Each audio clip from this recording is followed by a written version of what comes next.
The Chicago Fire fans are optimistic and the team is confident of winning a trophy this season. Our offense has been opportunistic, but hopefully with a few of the acquisitions that we made, they'll have a little bit more of a coordinated attack, and I can see us winning a championship this year.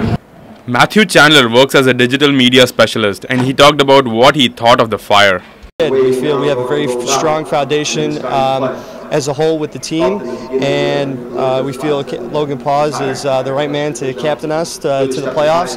We brought in Arne Friedrich from the German national team, and just if we can stay healthy and definitely build some consistency and build momentum, we're a dangerous team and we can compete against anyone.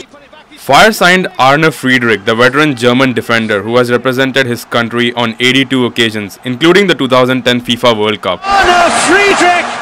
They also bought two experienced midfielders in Chris Rolf from Aalborg in Denmark and Rafael Roballo from Millonarios in Colombia.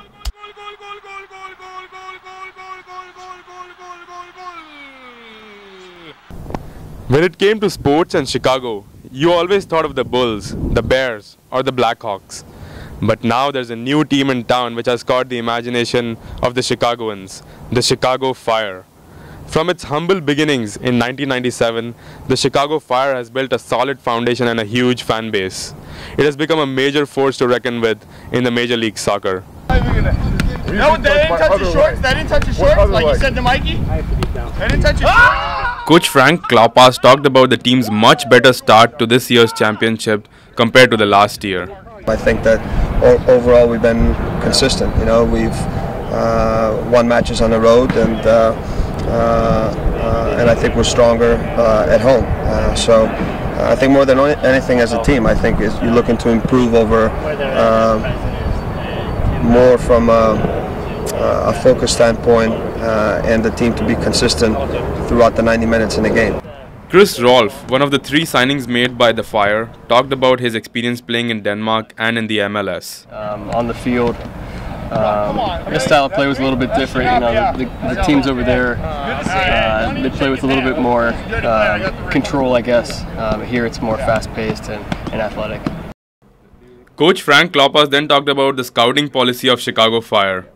Well, we have an academy, so we try to bring the best players to our system, so they can learn and grow through our system the way we want to play. Our system will play, our philosophy, what we expect from players on and off the field. I think this is a key because you develop these players from very young, and then one day when they have an opportunity to put that jersey on, it's easy, it's a lot easier. That's one way. Obviously we have scouts throughout the college levels that we're out, and looking at games, and we're evaluating players, and we identify the top seniors, the underclassmen that are coming out, and then that's one way. And then obviously we have scouts that and contacts throughout the world. So there's many different ways. Klopas was also very complimentary of the Chicago fans. He said it reminded him of his time in Greece in the early 90s. The passion that the players bring, the passion of the fans, I can relate to it, but over there is a little more drastic because, like I said, that when you lose, you got to make sure you have two cars, because one might not make it back home. So, but you love the passion of the fans there and here. We have tremendous support with our fan group. Section 8 has been fantastic, so that kind of atmosphere resembles to when I left, when I played back in Greece.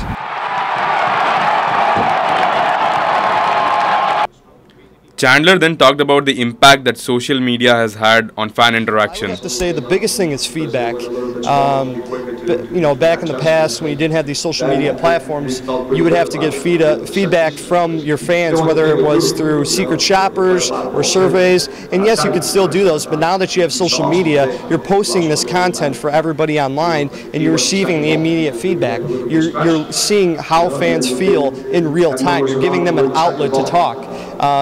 And that's been a tremendous help for us because it has allowed us to get a better voice of how our fans truly feel about the team, what moves we're making, just how excited we can get, and we know what they're thinking. That helps us engage them better with the content we're producing. One of the fun things we like to do is do like a Twitter takeover.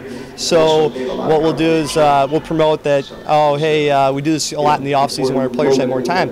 Is we'll we'll have one of our players log on under the Fire's actual Twitter account, and then fans can actually submit them questions and they'll answer in real time. So we actually on our front page of our website too is we have a scrolling Twitter feed, and all of the players who have Twitter handles, they get aggregated into the feed. So if you were just hanging around on the webpage, you'll see like, oh hey, there's Dominic Oduro tweeting, or Dan Gargan, or Sean Johnson, and so that sees that our players are really accessible. You get to see what they're thinking, and it allows fans to tweet at them and socially engage with them. So Twitter is really the big thing moving forward to help fans interact with our players. Chandler finished off with a note on the future of soccer in Chicago and in America. Get behind a lot, and as you can see in Section 8. They're out here every game, rain or shine, cheering on their team, and that's what really motivates us. And we know that soccer may not be the premier sport here, but we know one day, and we truly believe in this, that it will be on the radar for fans everywhere in America. It's quite incredible to see the amount of hard work being put in by everyone here at Chicago Fire. The coach, the players, the staff, and the management. With a few more things falling in place, there's no doubt that Chicago Fire will emerge as a dominant force in American soccer. For Good Day DePaul, this is Giridhar Hariharan.